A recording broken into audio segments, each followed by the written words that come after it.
आप सभी प्यारे दोस्तों को अपर्णा का प्यार भरा नमस्कार। आशा करती हूँ आप सब बहुत अच्छे हो, बहुत अच्छा कर रहे हो। सभी सब्सक्राइबर्स को बहुत बहुत प्यार। हमेशा खुश रहो और अपने अपने राह में आगे बढ़ते रहो। कभी कोई दुख आपको छू भी ना पाए। अभी दिवाली आ रही है, उसकी खुशियों में आप डूब जाओ, उसकी तैयारी करो। दिवाली आप लोगों की बहुत अच्छे से बीते, उसकी बहुत बहुत शुभकामनाएं। आप अपने परिवार के साथ बहुत अच्छे से उत्सव मनाओ। आज एक नई कविता लेके आई हूँ। इससे पहले मैंने एक बातचीत की थी। पहले कैसे दिन थे, अब कितने बदल गए हैं, परिवर्तन के बारे में।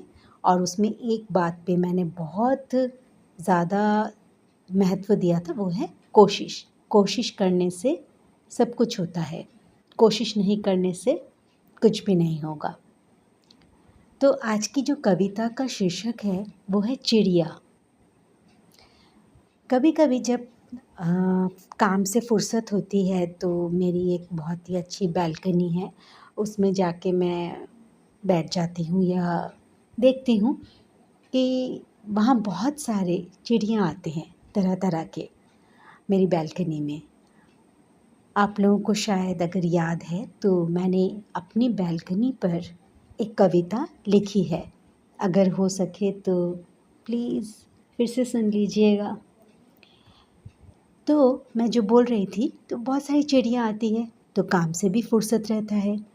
तो जो मन होता है ना, तब उस हर काम, हर तनाव, हर तरह की बातों से निकल कर अपने बालकनी को देखती हूँ अच्छे से, क्योंकि बहुत सारे फूलों के सुंदर सुंदर वहाँ मेरे गमले भी हैं और चिड़िया भी आती है। तो मैं चिड़िया को स्पेशली देख के ये सोचती हूँ कि ये तो हम जैसे नहीं है। मुझे क्यों लगता है कि ये बहुत खुश है। ये दाना चुगती हैं, चहकती हैं, इधर उधर फुदकती हैं और फुर से उड़ जाती है। सुबह से शाम इनका यही लगा रहता है, फिर अपने घर को वापस। फिर भोर होते ही इनकी पहली चहक सुनने को मिलती है।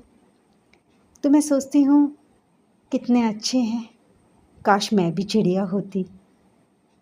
क्योंकि ये जीवन तो देख लिया, बहुत सारा जीवन जी भी लिया, अब बहुत सुकून है। अब ईश्वर से यही प्रार्थना है कि अब तो बहुत हुआ, अब वक्त है चलने का। हाँ, अगर ये जीवन किसी के दूसरे के लिए, अगर ये जीवन प्राण बन जाए, अगर ये जीवन उसके लिए जीने का सहारा बन जाए, तो हे ईश्वर उसको दे दो जिसको बहुत ज़रूरत है। तो मैं चिड़िया के बारे में कह रही थी कि चिड़िया को देखकर ना मुझे कभी कभी जलन होती है कि कितने अच्छे हैं ये लोग।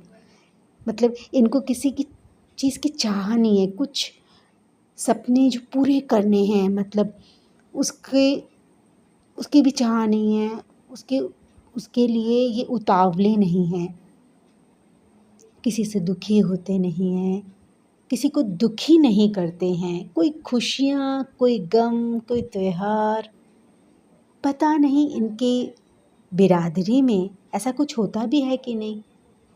नहीं, ऐसा नहीं होता है। इनका जो मकसद है ये उसी में लगे हैं और इसी को पूरा करते हैं। तो आइए मैं ये कविता आप लोगों को पढ़ के सुनाती हूँ। अगर अच्छा लगे तो प्लीज़ कमेंट कीजिएगा, लाइक कीजिएगा, शेयर कीजिएगा।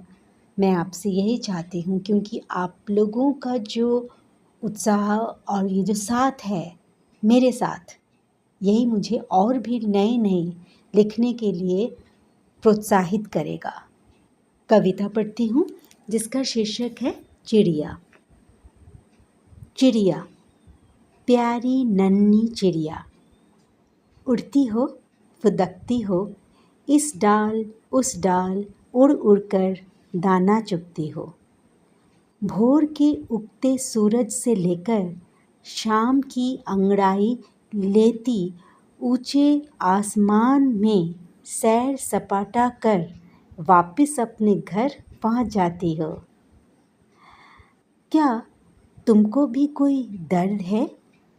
क्या तुम भी दवा लेती हो? क्या तुम भी तन्हाई में कभी उलझी उलझी सी रहती हो? क्या तुम्हारे भी आंसू छलकते हैं? क्या तुमको भी कोई छलते हैं? क्या तुम्हारे दोस्त तुमको छोड़ दूर कहीं दूर देश में खो जाते हैं? बताओ ना चिड़िया, क्या कभी ऐसा हुआ है? तुम्हारे मन ने प्यार चाहा तो तुम्हें नफ़रत का प्याला मिला है। मुझे मालूम है इन सब सवालों से तुम परे हो। तुम खुश हो कि तुम मनुष्यों की गिनतियों में नहीं हो। तुम खुश हो कि तुम खुशियों की वजह नहीं ढूंढती। तुम खुश हो कि तुम किसी के मन को छलने का कारण नहीं बनती। तुम खुश हो कि तुम महल बनाने का ख्वाब नहीं बुनती। हो सके तो चिड़िया रानी अपनी खुशी का राज बताना, और ज़्यादा हो सके तो मेरे भी उड़ने को 2 पंख ले आना। धन्यवाद तो बोलूँगी, आप सबका बहुत बहुत धन्यवाद। और साथ में जाने से पहले ये बोलूँगी कि ये लिखने का मकसद यही है कि वही मनुष्य जीवन है और मनुष्य जीवन में सुख दुख लगा रहता है। सुख दुख लगा रहता है, हमसे कई बार भूल होती है। हम भी बेवजह लोगों को दुखी करते हैं और लोग हमें गलत समझकर कुछ ज़्यादा दुखी कर जाते हैं। गलतफहमियाँ जितना पालेंगे उतना ज़्यादा दुखी होंगे, उतनी ज़्यादा दूरियां आएंगी। गलतफहमियों को अगर समय रहते ठीक ना किया जाए तो मुबारक है दूरियों को। मान के चलो कि वे रिश्ते बने ही नहीं हमारे लिए, उससे हट जाना, अलग हो जाना, दूर चले जाना ही बेहतर है। यही तो मनुष्य जीवन है, यही सब मनुष्य जीवन में होता रहता है। लेकिन चिड़ियों की दुनिया में, पशु पक्षियों की दुनिया में ये सब नहीं है। वहाँ सिर्फ वही है जो सत्य है। पेट के लिए इधर उधर फुदकना है, दाना चुगना है या अपना खाना जुगाड़ करना है, आराम से रहना है और फिर अपने अपने घोंसलों या अपने अपने घरों में चले जाना है। वे खुश हैं ज़्यादा शायद हमसे। आज अब इसी वक्त मुझे ये लग रहा है, सच्चाई यही है। धन्यवाद आप सभी सब्सक्राइबर्स को, हमेशा की तरह मेरा ढेर सारा प्यार। और ये मैं दिल से कहती हूँ कि क्योंकि किसी ने मुझे कहा है कि मेरा ये ढेर सारा प्यार बोलना उसे बहुत अच्छा लगता है, और मुझे ये सुन के खुशी का ठिकाना नहीं रहा। Thank you so much. Please subscribe my channel.